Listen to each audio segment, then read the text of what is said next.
बिस्मिल्लाहिर्रहमानिर्रहीम अस्सलाम वालेकुम बच्चे। आज इस वीडियो में हम एक लॉन्ग क्वेश्चन कवर करने वाले हैं, that is most important, law of conservation of momentum. बहुत सिंपल छोटा सा क्वेश्चन है, इसमें कोई रॉकेट साइंस नहीं है, बस एक छोटी सी डेफिनेशन इसकी समझनी है, उसी में हमें ये सारा कवर हो जाएगा। सबसे पहले हम बिना टाइम ज़ाया किए इसकी डेफिनेशन देखते हैं।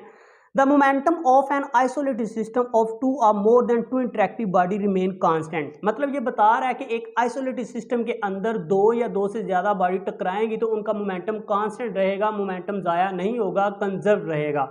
अब सबसे पहले कि ये आइसोलेटेड सिस्टम क्या है। मान लो बच्चे, एक ऐसा सिस्टम जिसके अंदर आप काम कर रहे हो वो आइसोलेटेड कब होगा, जब उसके अंदर बाहर से कोई भी फोर्स नहीं लग सकती, ना ऊपर से, ना नीचे से, ना लेफ्ट से, राइट से। ये एक ऐसा सिस्टम है इसके अंदर अगर बाहर से कोई फोर्स नहीं लग रही तो ये सिस्टम हमारा कहलाएगा आइसोलेटेड सिस्टम। और law of conservation of momentum सिर्फ वैलिड होता है आइसोलेटेड सिस्टम के, क्योंकि बाहर से कोई हवा की फोर्स नहीं लगेगी, कोई बैरूनी फोर्स नहीं लगेगी, तो जितना इनके अंदर मोमेंटम है वो अंदर ही रहेगा। ये अंदर से बाहर नहीं आ सकता, बाहर अंदर वाली फोर्स बाहर नहीं आ सकती, बाहर वाली अंदर नहीं जा सकती, तो जितनी फोर्स अंदर थी वो अंदर ही रहेगी। तो अब हम प्रूव करते हैं कि क्या ये मोमेंटम, जो law of conservation of momentum है, इसकी फोर्स कंजर्व रहती है कि नहीं, हम देखते हैं अभी। मान लो यहाँ जो भी काम करने वाले हैं ये एक आइसोलेटेड सिस्टम में काम है। मान लो ये जो व्हाइट बोर्ड है ये आइसोलेटेड सिस्टम है, कोई भी बाहर से फोर्स इसके ऊपर नहीं लग सकती, अंदर की बाहर नहीं जा सकती, तो ये एक आइसोलेटेड सिस्टम में हम काम करने वाले हैं। तो क्या है जी, हमारे पास एक ये कोई गाड़ी मान लो या कोई ऑब्जेक्ट मान लो, और इसका मैस है m1 और इसका जो इसकी स्पीड है वो है u1। स्पीड को हम अभी u से लिख रहे हैं, नो डाउट हम इसको लिख सकते हैं, v से भी लिख सकते हैं, लेकिन हम यहाँ पे u से लिख रहे हैं।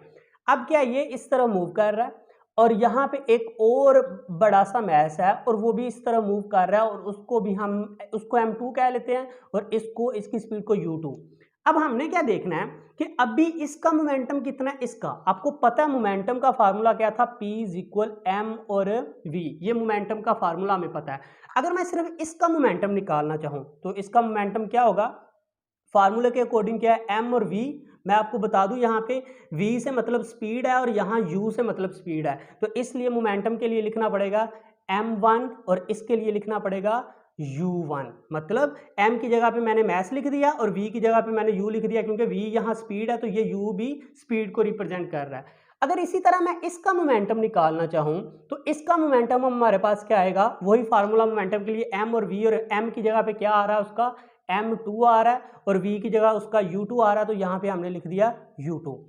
अब अभी हमने क्या करना है कि इन दोनों के मोमेंटम को, अभी ये दोनों इस तरफ जा रहे हैं, अभी ये गाड़ियां या कोई भी ऑब्जेक्ट है ये टकराए नहीं है, तो मैंने कहना है बिफोर मोमेंटम, बिफोर कोलिजन, मतलब टकराने को बोलते हैं कोलिजन। अभी ये टकराए नहीं है तो टकराने से पहले इनका टोटल मोमेंटम क्या था, तो बिफोर कोलिजन आप लिख सकते हो। तो बिफोर कोलिजन क्या है, बिफोर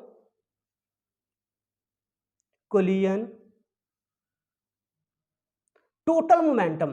अब बच्चे आपको पता है, अगर मैं इसको इनिशियल कह दूं या इसको फाइनल कह दूं, या टोटल मोमेंटम कैसे निकालेंगे, टोटल निकालते हैं इनको प्लस करने से। तो इसको प्लस किया m1 u1 plus m2 u2, मतलब मैंने इसको इनिशियल वाले को और फाइनल वाले को मैंने क्या कर दिया, प्लस कर दिया।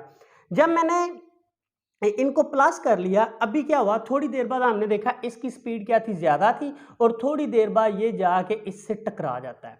जब ये टकराता है तो इनमें हो जाती है कुलियन हो जाती है, और कुलियन होने के बाद फिर ये क्या करते हैं, ये गाड़ी इसी तरह मूव करती है और ये भी इस तरह मूव करना शुरू कर देती है। अब इसका मैस क्या था m1 और इसका मैस क्या था m2, मतलब m1 वाली m2 के साथ क्या कर गई, टकरा गई। टकराने के बाद हम देखते हैं इसकी स्पीड को लिख देते हैं v1 और इसकी स्पीड को लिख देते हैं v2। मैंने u क्यों नहीं लिखा, क्योंकि ऊपर u लिख दिया, अब मैं इसको v से रिप्रेजेंट कर रहा हूं। अब हमने देखना है टकराने के बाद इसका मोमेंटम कितना आया। तो मोमेंटम का बच्चे फार्मूला क्या था, P इज इक्वल mv। तो इसका मोमेंटम हमने टकराने के बाद जब चेक किया तो वो आया m1 v1, और इसका मोमेंटम हमारे पास कितना आया, m2 v2। अब वही काम हमने ये चेक करना है कि टकराने के बाद वाला टोटल मोमेंटम कितना था। इनिशियल मोमेंटम था, मतलब अभी टकराने से पहले वाला मोमेंटम टोटल ये आया था। अब टकराने के बाद वाला फाइनल मोमेंटम, तो हम लिख सकते हैं फाइनल मोमेंटम, फाइनल मोमेंटम हमने फाइंड करना है आफ्टर कोलिजन, आफ्टर कोलिजन। तो बच्चे पहले क्या था, बिफोर कोलिजन था, अब आफ्टर कोलिजन है। तो यहां देखते हैं क्या आएगा हमारे पास। अभी ऊपर हमने टोटल लिखा था, तो जब टोटल करते हैं प्लस करते हैं, तो इधर भी हम जब टोटल करेंगे तो प्लस करेंगे किसको, ये पहले वाला क्या था m1 v1 plus m2 v2। अब टकराने से पहले जब गाड़ियां या कोई ऑब्जेक्ट वो थे, मान लो ये कोई गाड़ियां टकराए नहीं थे, तो इनका टोटल मोमेंटम ये था। जब वो टकराए तो टोटल मोमेंटम उनका ये आया। तो अब लिख देना इनिशियल मोमेंटम बिफोर कोलिजन। अब बिफोर कोलिजन वाला क्या था, ये वाला m1 u1 plus m2 u2। तो ये इक्वल रहा, जब हमने देखा तो ये इक्वल रहा किसके, टकराने के बाद वाला। टकराने के बाद वाला क्या था m1 v1 plus m2 v2। यहाँ सिर्फ ये हमने देखा कि जो मोमेंटम टकराने से पहले था, जो मोमेंटम टोटल मोमेंटम, मतलब टकराने से पहले जब इसका टोटल किया तो ये आया, टकराने के बाद वाले का जब टोटल किया तो ये आया। तो जितना पहले था वो इक्वल है टकराने के बाद वाले में, इसमें कोई भी तब्दीली नहीं आई, मोमेंटम चेंज नहीं हुआ, मोमेंटम हमारा कंजर्व रहा है, महफूज रहा है। जितना पहले मोमेंटम था उतना ही बाद में, अगर ये गाड़ी इसके साथ टकराई है तो इसने अपना मोमेंटम इसको दे दिया, इसने अपना इसको दे दिया, तो कोई मोमेंटम में चेंजिंग नहीं आई, क्योंकि बाहर से कोई भी फोर्स नहीं थी लग रही। तो यहाँ हमने प्रूव किया कि जो law of conservation of momentum यही बताता है कि जब आइसोलेटेड सिस्टम के अंदर कोई दो या दो से ज़्यादा बॉडीज टकराती हैं, तो जितना उनका टकराने से पहले मोमेंटम होता है उतना ही टकराने के बाद होता है। बच्चे ये छोटा सा टॉपिक है, वैसे आप बड़ी क्लासेस में जाओगे तो इसमें बहुत लंबी डिस्कशन है। तो इस लेवल पे आप सिर्फ मैथमेटिकली ये देख लो कि किस तरह से ये मोमेंटम बना बिफोर कोलिजन और आफ्टर कोलिजन, और फिर टोटल मोमेंटम बिफोर,